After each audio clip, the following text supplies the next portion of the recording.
Have you heard what happened to Tom Selleck?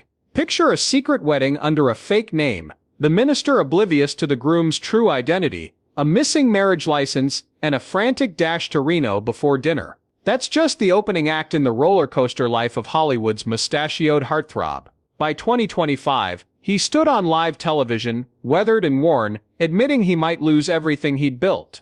From golden boy leading man to a man grappling with drought lawsuits, health battles, and a fractured family, this is the untold story of a legend who nearly watched his own legacy slip away. Long before the scandalous nuptials, Tom was a kid from Detroit, born January 29, 1945, into a modest household where his father, Robert, split time between real estate deals and military service on B-29 bombers, and his mother, Martha, held down the home front. When Tom was 3, the family uprooted to California, chasing his father's risky commission-only job in Sherman Oaks. Imagine farmland stretching as far as the eye could see, and a family betting everything on the promise of the Golden State.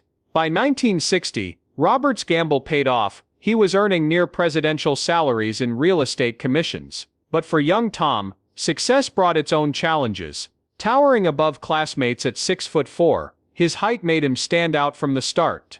Classrooms felt too small, peers felt awkward, and he learned early that appearance can be both gift and curse. Basketball became his sanctuary, a place to harness those long limbs into power on the court. At Grant High, he was a standout athlete, leaving no doubt that awkward teenager had drive and focus. But bruised ribs and scraped knees on the hardwood were minor compared to life's next curveball. At 17, a near-fatal car crash on the winding curves of Mulholland Drive marked a turning point. Riding in his mother's red Chevy Corvair with friends, the car went airborne, twisted violently and crashed. Their survival felt miraculous, but the shock jolted Tom into seeing life's fragility. That accident became the opening vignette of his 2024 memoir, You Never Know. He emerged more cautious, more reflective, and acutely aware that every choice could be the difference between rising star and forgotten name. High school graduation brought practical concerns, bills to pay, and an acting dream that lacked funding. He landed a part-time job at a clothing store,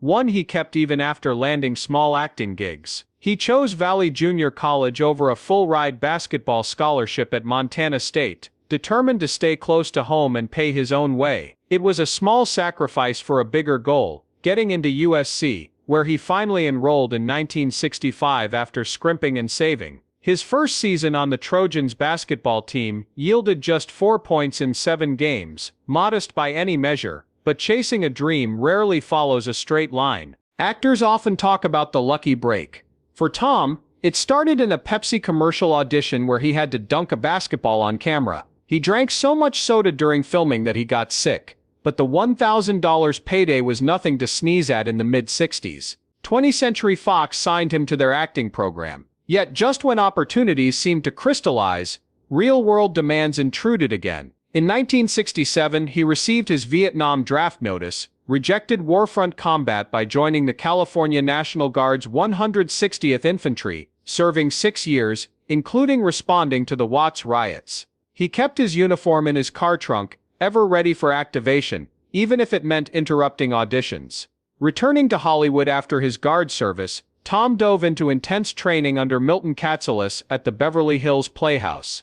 Rumors swirled that Katselas's class bordered on cultish students clapped on cue, hair was pulled to invoke rage, and strict hierarchies left no room for softness. Some decried it as abusive, others hailed its brilliance. Tom endured it all, proof that resilience would become his signature, both on and off screen. By 1969 he snagged a role on Judd for the Defense. It wasn't Magnum, but it was a foothold. Yet instability dogged him, fired from productions because his height made co-stars appear diminutive, battling James Garner on the Rockford Files set, and even suffering minor burns on the Philippines set of Daughters of Satan. Every setback chipped away at confidence, but each one was another lesson in perseverance. Then came Magnum P.I., a role he almost walked away from. The original scripts painted Thomas Magnum as a cartoonish action hero, dangling from gliders and tossing off deadpan one-liners. Tom pushed back, demanding depth, humor, and humanity. Creator Donald Belisario rewrote entire scenes mid-shoot. CBS grew nervous, but the gamble paid off. Magnum premiered in 1980 and transformed Selleck into a global icon. Yet fame brought scrutiny. His previous Salem cigarette ads resurfaced, prompting tough questions and public regrets. Paparazzi tales spawned affair rumors,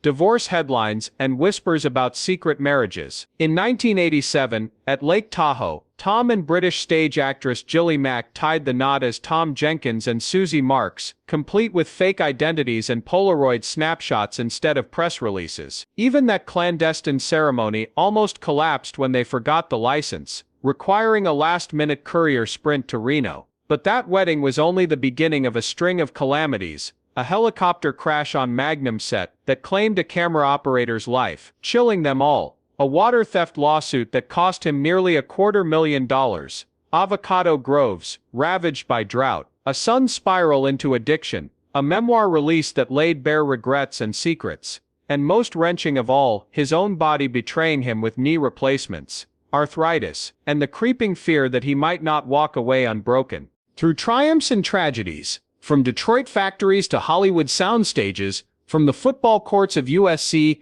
to the perilous curves of Mulholland Drive, Tom Selleck's story is far more than a collection of headlines. It's a cautionary tale of ambition, resilience, and the high price of stardom. Stay with me, because in the next chapter, we'll dive deeper into the scandal that almost ended his career, involving secret water heists, broken promises, and a final standoff that could cost him his ranch, his reputation, and everything he ever loved. By the summer of 2015, Tom had traded the bright lights of Hollywood for the dusty fields of his Ventura County avocado ranch. Decades of stardom and Magnum P.I. fame funded that 63-acre property once belonging to Dean Martin, but fame gave way to solitude under drought-stricken skies. California's relentless parched heat withered 2,500 avocado trees, and even centuries-old oaks. That ranch, which he'd once pictured as a peaceful retreat, became a battleground against nature and an unlikely legal foe. In 2015,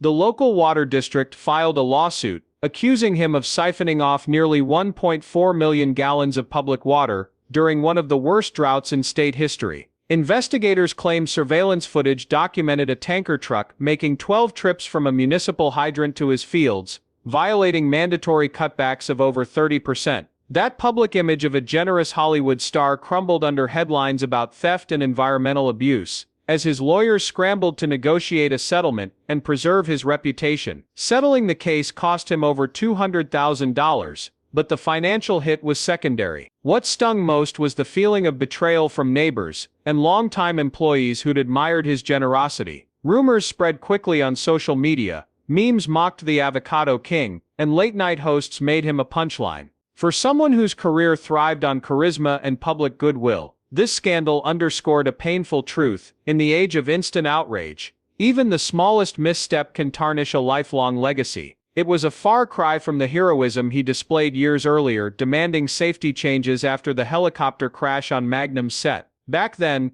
Tom stood up to Universal Studios, insisting no scene was worth risking lives. He fought for backup choppers, proper briefings, and stronger protocols, and won. Today, the image of him pleading in a courtroom over a water meter felt like the mirror image of that bold advocate. The contrast between the two episodes felt almost surreal. While the water dispute played out in public, his family life endured its own crises. His son Kevin, adopted in 1987, battled addiction from his late teens into adulthood. Rehab stints, lawsuits over credit card debt, and whispers of relapses shadowed every happy moment. Despite Tom's wealth and influence, he could not buy sobriety for his child. The actor spoke candidly in interviews about sleepless nights, tearful phone calls, and the helplessness that accompanied watching someone you love spiral. His daughter Hannah, born in 1988 on that same ranch, witnessed her father's pain and perseverance firsthand. Growing up surrounded by animals instead of friends, she learned resilience but also felt isolation. She later recounted that during the water lawsuit, the constant drone of cameras and reporters made their home feel like a zoo. For Tom, protecting his children from the relentless scrutiny of fame became a second career, one he approached with the same fierce dedication he brought to any role. Amid personal turmoil, Tom's career found fresh momentum.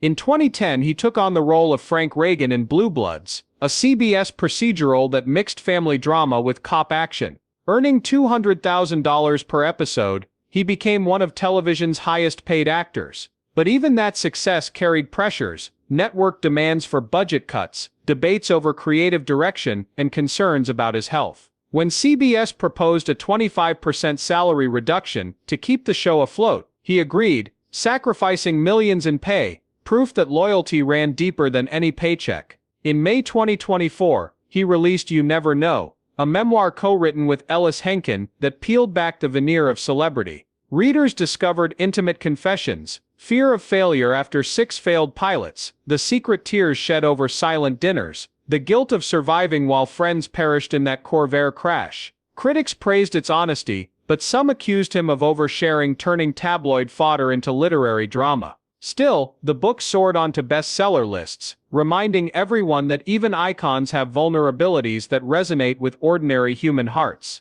But as his public narrative soared, his private body faltered. A stunt injury in 2015 led to chronic knee pain that lingered for years.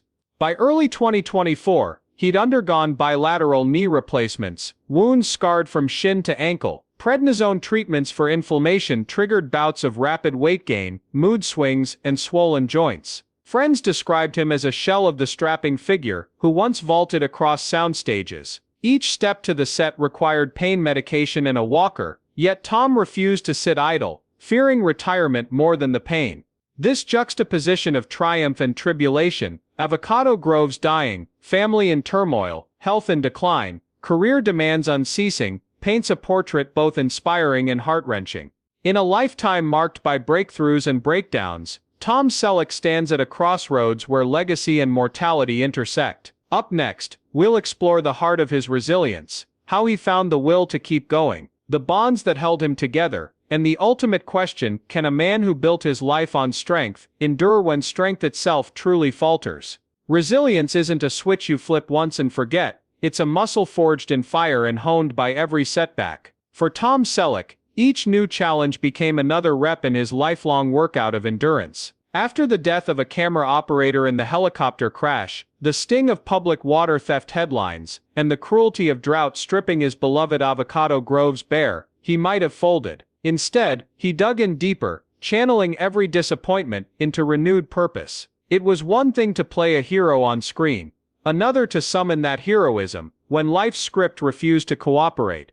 Behind the scenes, the bedrock of his strength was the quiet partnership with Jilly Mack. Their secret marriage at Lake Tahoe had been born of a desire for privacy, yet over decades it became his most visible anchor. While tabloids chased rumors of affairs and water theft, Jilly remained his confidant, filtering out the noise so he could focus on what mattered: family, faith, and the next scene. She made sure he showed up when he might otherwise have stayed in bed, turning moments of weakness into triumphs of companionship. Their home on the ranch became a sanctuary. Far from glittering premieres and flashing bulbs, that 63-acre spread offered solace. Sometimes at dawn they'd walk the dusty paths among dying avocado trees, side by side, sharing fears without pretense. Tom would open up about the pain in his knees, the guilt over dragging his son Kevin through courtrooms and rehab centers, and the dread of losing the ranch he loved.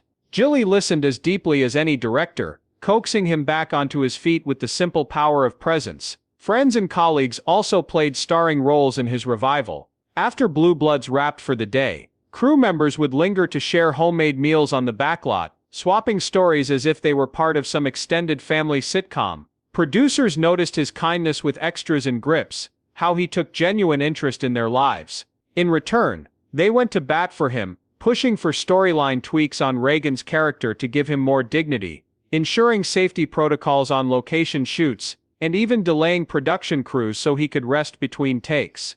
Equally pivotal was the bond with his children. Hannah, now an adult, confronted her father with tough love during an emotional sit-down after reading his memoir. "You can't save everyone," she said, tears in her eyes.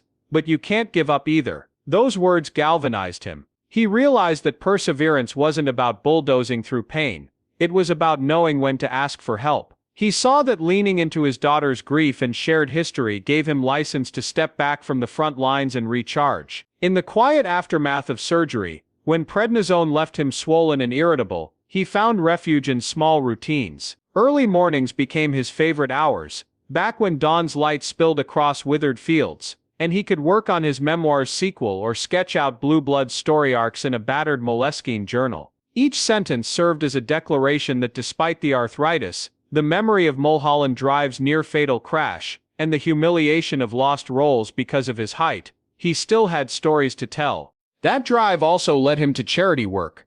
Partnering with veteran support organizations, he channeled his National Guard experience into advocacy for mental health services and safety regulations on set. He traveled to Washington, D.C., met with lawmakers, and testified about how small changes in policy could save lives. This crusade earned him fresh headlines, ones that showcased not scandal but integrity, reframing his public image as more than a mustachioed legend, but a man of conscience. Fans responded with an outpouring of support. Letters arrived at his production office, not just praising his on-screen roles, but thanking him for his openness about depression, divorce, and family struggles. In message boards and social media threads, viewers dissected each Blue Bloods episode, applauding his insistence on family dinners that felt genuine, and marveled at how he balanced a leading man persona with vulnerability. Their loyalty rekindled his belief that what he did mattered beyond ratings and paychecks. Moments of triumph returned in unexpected ways. A surprise reunion with James Garner's daughter at a charity screen testing event opened old wounds but healed them too. They laughed over backstage pranks, mourned Garner's passing, and toasted the resilience that had kept Selleck standing while other stars faded. Back on television, when Reagan faced a health crisis mirroring Selleck's own, viewers recognized the authenticity in every pained expression, proof that art and life were inextricably linked. Still, the question loomed, could a man whose career was built on strength, integrity, and cinematic flair endure if the strength itself faltered? As 2025 approached, Selleck faced a crossroads. His memoir had laid bare regrets, missed roles like Indiana Jones, the split with Jacqueline Ray, the kiss that outraged conservative boards, and yet it also celebrated redemption. Now the final chapter remained unwritten. A life off camera, where legacy is measured by moments unseen, by the love sustained in silence, and by the quiet victories no audience ever applauds. In that perhaps lies his greatest performance. Not the swagger of Magnum, nor the steely resolve of Frank Reagan, but the simple act of standing up again each time adversity knocked him down. His story, Secret Weddings, headlines, lawsuits, health battles, reveals a man who, despite every reason to yield, chose the hard road of resilience. It's a lesson that transcends celebrity. When the last light fades on stage, true character shines through. By the end of December 2024, Blue Bloods aired its final episode, closing a chapter that spanned nearly a decade. Fans tuned in on December 13th to witness Frank Reagan's farewell, Tom's steady baritone reading a solemn poem over bittersweet imagery, while behind-the-scenes CBS executives finalized the cancellation. Viewers flooded social media with petitions and hashtags, demanding another season. Tom responded with grace, thanking loyal cast and crew members who had become family, and reminding audiences that all good things eventually come to an end. Yet privately, he admitted to close friends that wrapping up the series left him feeling unmoored, like a veteran sailor set adrift after years of steady currents. Almost immediately, word spread of a spin-off, tentatively titled Boston Blue, centered on Donnie Wahlberg's character. Early press releases hinted at shared continuity, and fans flooded CBS's inbox with pleas to bring Tom aboard. He publicly advocated for brief cameos, suggesting Reagan could mentor Wahlberg's new protagonist in a handful of pivotal scenes. His team proposed shooting his segments on a California soundstage, sparing him cross-country flights and long days on location.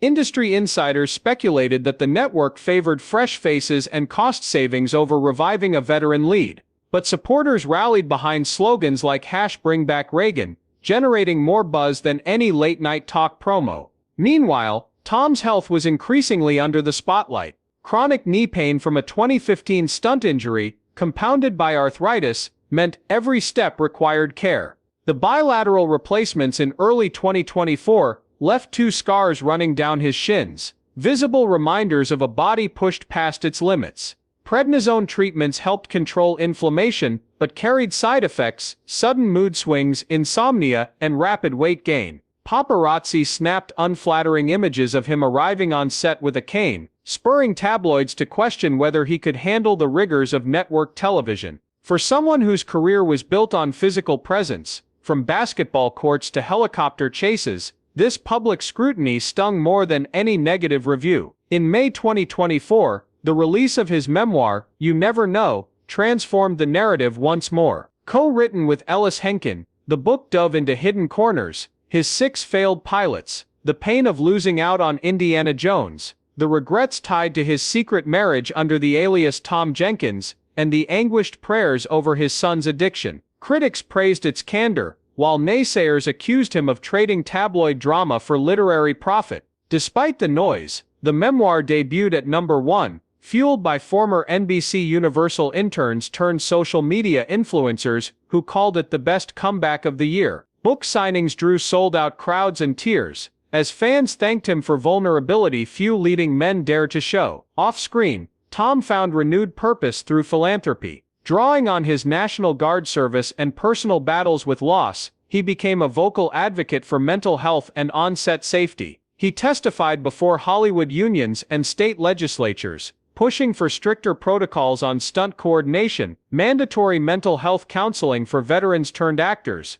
and routine safety audits at remote filming locations. News outlets ran human interest pieces on his crusade, shifting public perception from that of a cedar-chested icon to a stalwart champion of industry reform. Even former critics acknowledged a sincerity reminiscent of his most compelling on-screen roles. At home on his 63-acre Ventura County ranch, life moved at a more deliberate pace. Though the avocado groves had been ravaged by drought and lawsuits, the land still held memories of family dinners under ancient oaks and midnight conversations with Jilly Mack. Together they walked dusty lanes at dawn, sharing hopes for their children. Hannah, now in her 30s, had embraced her father's resilience, carving out a career in environmental law to protect lands like his.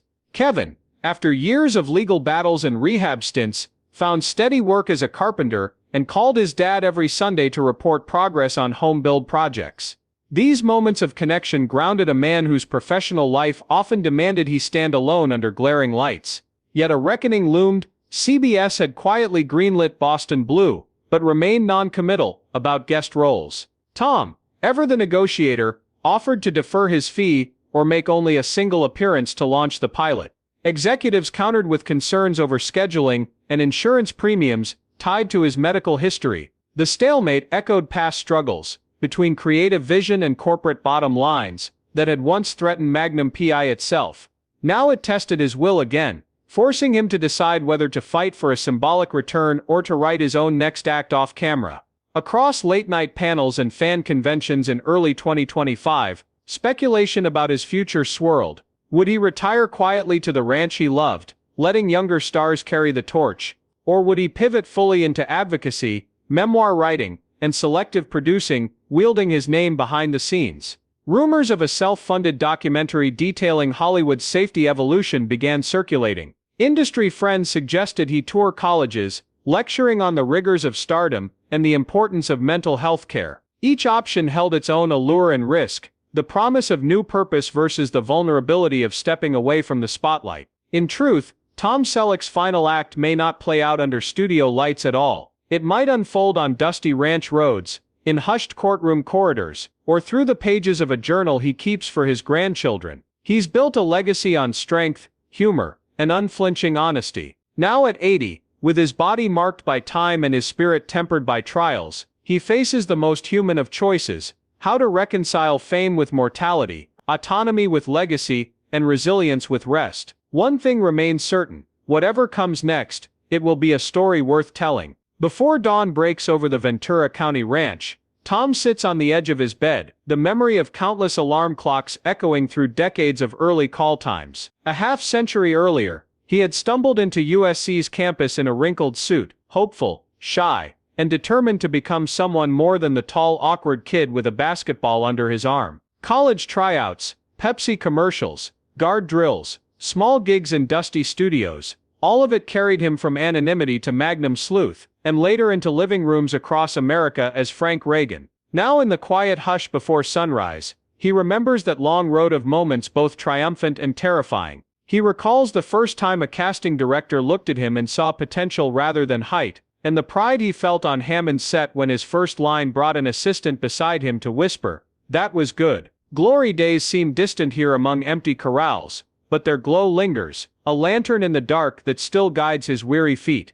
He rises quietly, slips on his boots, and walks outside, inhaling the crisp morning air as the first rays shimmer on cracked earth where thriving avocado groves once stood. Each parched trunk and withered limb tells a story of fortune and miscalculation. The same land that once promised a tranquil haven became a source of embarrassment when headlines screamed about water theft. Tom can still picture headlines blazing with his name in bold, "Hollywood star steals public water." Yet standing among those fragile trees, he feels no shame. Instead, he feels a fierce resolve reminiscent of that 17-year-old whose life almost ended on Mulholland Drive. Back then, every scar served as a reminder to keep moving forward, and every laugh in a dark moment felt like defiance. Today, he bends down to brush his fingers over dusty roots, vowing to replant, to nurture new growth, whether in soil or spirit. Memories of studio sets replace the silence of dawn as Tom recalls raising his voice on days when scripts felt hollow.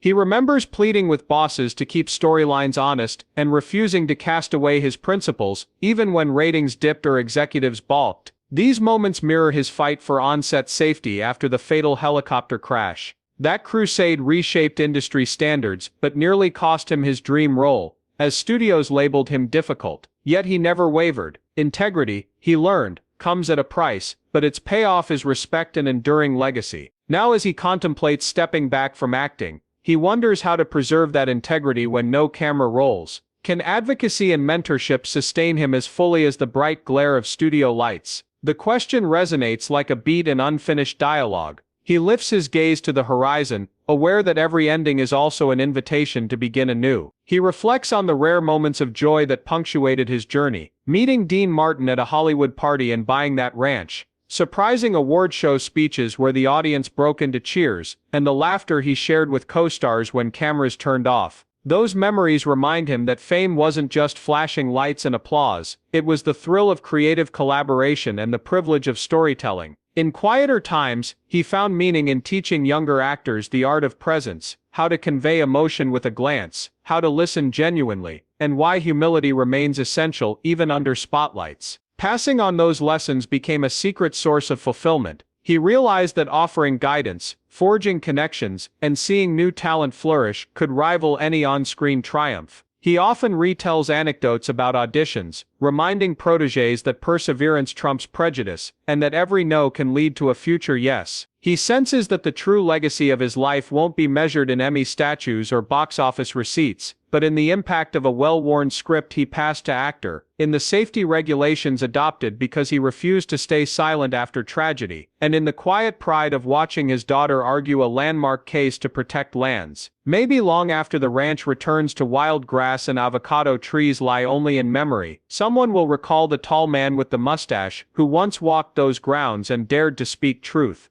Tom takes a final look at the corroded water meter on his property, taps it gently, and whispers an apology to the earth. Then he steps into the courtyard, where a brass plaque reads, "For those who carry hope through loss and turn adversity into purpose." As dawn breaks, he inhales deep and steps forward, ready to become whatever role life casts him next. Now, as the calendar flips to 2026, a new chapter quietly beckons. Tom returns to the ranch each evening, stashing scripts alongside gardening gloves.